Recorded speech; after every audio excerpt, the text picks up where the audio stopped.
Hello, and welcome back to the Everyday English Podcast. I am Sarah, and I am so happy you are here with us today.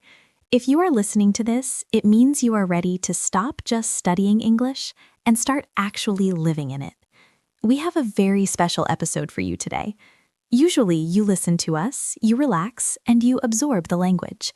That is passive learning, and it is very good for you. But today, we are going to do something different. Today, we are going to the gym. Not a gym for your muscles, but a gym for your mouth. That is right, Sarah. I'm Mark, and it is great to be here. You know, we saw that many of you enjoyed the video we recommended recently about shadowing. The idea of shadowing is simple. You hear a native speaker say something, and you repeat it exactly as they said it, immediately. It sounds easy, right? But I know from my own experience learning languages that it can feel very awkward. You sit in your room, you speak to the empty air, and you feel a little bit silly. Or maybe you try to shadow, but the speaker is too fast, and you just end up mumbling. Exactly, Mark. It is a common problem. You want to practice speaking, but you do not have a partner, and shadowing alone feels overwhelming.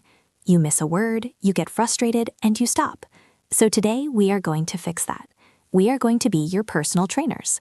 For the next 10 minutes or so, we are going to focus on just one short, realistic conversation. We are going to break it down, analyze the hidden sounds, and practice it together, step by step.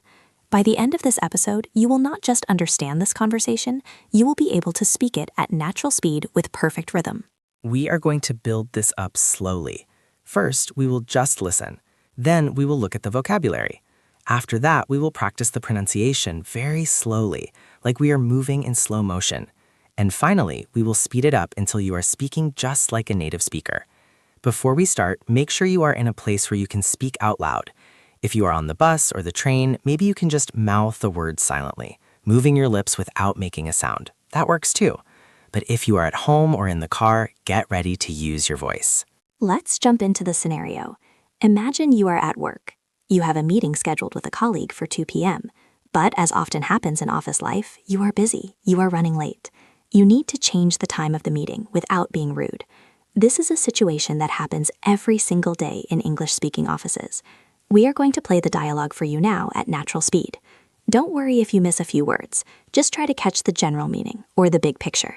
Here is the conversation between Mark and myself. Listen closely. Hey, Sarah, got a minute? Sure, Mark. What's going on? Something's come up with the client visit. I am running a bit behind. Could we push our 2 p.m. back to 3? Let me check my calendar. Actually, I'm swamped at 3. How about 4? 4 works perfectly. Thanks for being flexible. No worries. See you then. Okay, that was the conversation. It was short, but it was packed with useful phrases. How much did you catch? Did you hear the specific time we agreed on? Did you hear why I had to change the meeting? If you didn't catch everything, do not worry. That is why we are here. We are going to break this down line by line. Let's look at the very first thing Mark said. He said, "Hey, Sarah, got a minute?" This is a classic way to start a conversation in a casual office environment. He did not say, "Excuse me, Sarah, do you have a minute to speak?" That is too formal for a colleague you know well. He just said, "Got a minute?" Grammatically, he is dropping the word have at the beginning. The full sentence is, "Have you got a minute?" But in spoken English, we often cut off the beginning of the sentence. That is right. It makes it sound friendlier and more urgent. Got a minute? Now, I want you to notice how I pronounced it. I did not say got a minute. I connected the T in got to the A. It sounds like gotta. Got a minute? Try saying that. Got a minute? It flows together. Next, I replied to Mark. I said, "Sure, Mark, what's going on?" Now, what is going on is a very common phrase. It means what is happening or how can I help you? But listen to the pronunciation. We rarely say what is going on. The T in what often disappears or becomes a very soft stop, and the is blends in. It sounds more like what's going on. It's almost one long word. Then comes the reason for my interruption. I said, something's come up with the client visit. This phrase, something has come up, is your best friend in business English. It is the perfect vague excuse. If you say, I made a mistake or I forgot about something, you look bad. But if you say something has come up, it suggests that an external event happened to you. It's not your fault. It's just a situation that appeared. It is very professional. It implies that you are handling a new problem, not that you are disorganized. And notice the grammar. Mark said, something's come up. That S is short for has. Something has come up, but we contract it. Something's come up. Then I added, I'm running a bit behind. To run behind means to be late or to be delayed. If the bus is late, the bus is running behind. If you have too much work and you are going to be late for a meeting, you are running behind. It is a soft way to say, I am late. It sounds active, like you are still moving, but just a little slower than you planned. Then Mark made his request. He asked, could we push our 2 p.m. back to 3? This is a great phrasal verb, push back. To push back means to delay or reschedule something to a later time. Imagine the time on a timeline. If you move it to later, you are pushing it away from you. You are pushing it back. Contrast that with bringing it forward. If I wanted to meet earlier at 1 p.m., I would say, can we bring our meeting forward? But here I am late, so I need to push it back. Also notice how I asked. I said, could we? I did not say I want to move the meeting.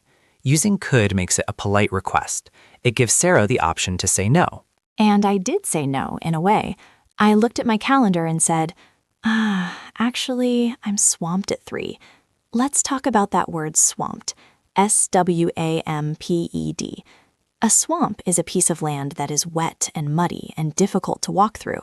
If you are swamped at work, you are stuck in deep work. You have too much to do. It is a very vivid, descriptive way to say, I am very busy. It is much better than just saying, I am busy. Everyone is busy. If you say you are swamped, people understand that you cannot take on more tasks right now. Then Sarah offered a solution. She said, how about 4? This is the negotiation part. She rejected my offer of 3 p.m. and suggested an alternative. Mark accepted by saying, 4 works perfectly.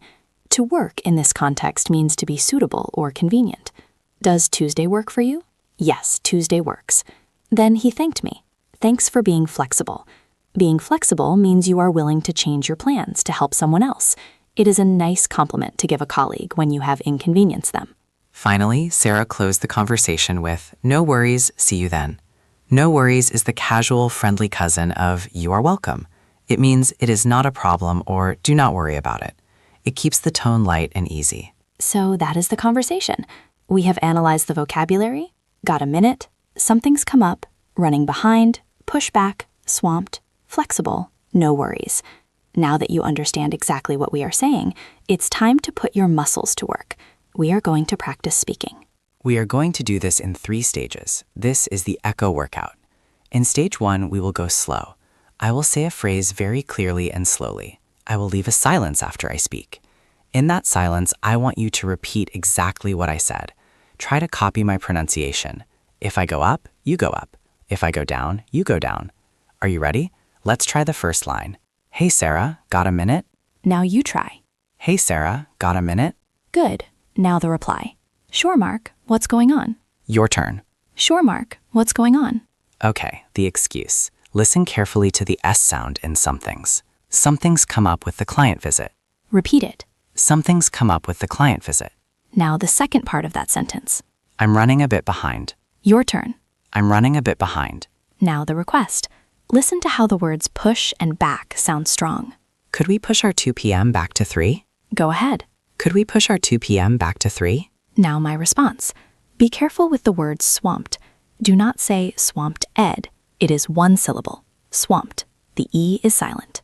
Actually, I'm swamped at 3. And the suggestion. How about 4? Your turn. How about 4? Now the agreement. 4 works perfectly. Thanks for being flexible. Repeat after Mark. 4 works perfectly. Thanks for being flexible. And the goodbye. No worries. See you then. Last one. No worries. See you then. Great job. Take a deep breath. That was the slow repetitions. You are training your brain to connect the English sounds to your mouth movements. If you found that difficult, that is okay. You can always pause the video and try again. But if you are ready, we are going to move to stage 2. In stage 2, we are going to speed it up to about 80% of normal speed. But this time, I want you to focus on the melody. English is not a flat language like a robot. It goes up and down. We stress important words. In the sentence, something's come up with the client visit, the important words are something, up, client, and visit. The other words are small and quick. Listen to the rhythm. Da-da, da-da, da-da, da-da. Something's come up with the client visit. Let's try the whole dialogue again, a little faster, focusing on that music. Repeat after us in the gaps. Hey, Sarah, got a minute? Sure, Mark. What's going on? Something's come up with a client visit. I'm running a bit behind. Could we push our 2 p.m. back to 3? Actually, I'm swamped at 3. How about 4? 4 works perfectly. Thanks for being flexible. No worries. See you then. How did that feel? Could you feel the rhythm? When you stress the right words, you actually become easier to understand. Even if your pronunciation of individual letters is not perfect, if your rhythm is good, native speakers will understand you much better. Now we are entering the final stage, stage 3, the native speed run. This is the real test. We are going to speak the dialogue at full normal speed. We are going to link the sounds together. Got a minute will sound like got a minute. Push back will sound fast. This might feel difficult, but trust yourself. You have practiced the pieces. Now just let it flow. Do not think too much about grammar. Just echo the sound. We will go line by line one last time at full speed. Give it your best shot. Speak loud and proud. Hey, Sarah, got a minute? Sure, Mark. What's going on? Something's come up with the client visit. I'm running a bit behind. Could we push our 2 p.m. back to 3? Actually, I'm swamped at 3. How about 4? 4 works perfectly. Thanks for being flexible. No worries. See you then. Fantastic. You just completed a full English vocal workout. You took a real workplace conversation, took it apart, and put it back together. If you managed to keep up with us on that last run, you should feel very proud. And if you stumbled or got tongue-tied, that is completely normal. It just means you found the edge of your ability, which is exactly where you need to be to grow. I want to encourage you to subscribe to the Everyday English podcast if you enjoyed this workout style. We usually do long listening episodes, but if you like this active training, letting us know by subscribing helps us decide to make more of them. By subscribing, you are building a daily habit of English that fits into your life, not just your study time. Before we finish, I have a little challenge for you. You have practiced this dialogue with us, but the real test is doing it on your own. Most phones have a voice recorder app. I want you to open that app after this video finishes. Record yourself saying this dialogue. You can play both parts, be Sarah and be Mark, or just pick one role. Record it, then listen to it immediately. Listening to your own voice is painful for everyone, even native speakers, but it is the fastest way to improve. Compare your recording to the beginning of this video. Check if you blended the sounds in got a minute. Check if you used the right intonation on swamped. If you do this just once a week, record, listen, correct, your accent will transform in a few months. One final tip about this specific dialogue. The phrase, something's come up, is useful in so many situations, not just work. If you are late for dinner with friends, sorry, something's come up. If you can't call your mom back right away, something's come up, I'll call you later. It is a magic phrase that protects your privacy while being polite. Put that one in your pocket and use it this week. Thank you so much for training with us today. Remember, fluency is not something you read in a textbook. It is a physical skill, like dancing or playing tennis. You have to move your muscles to get better.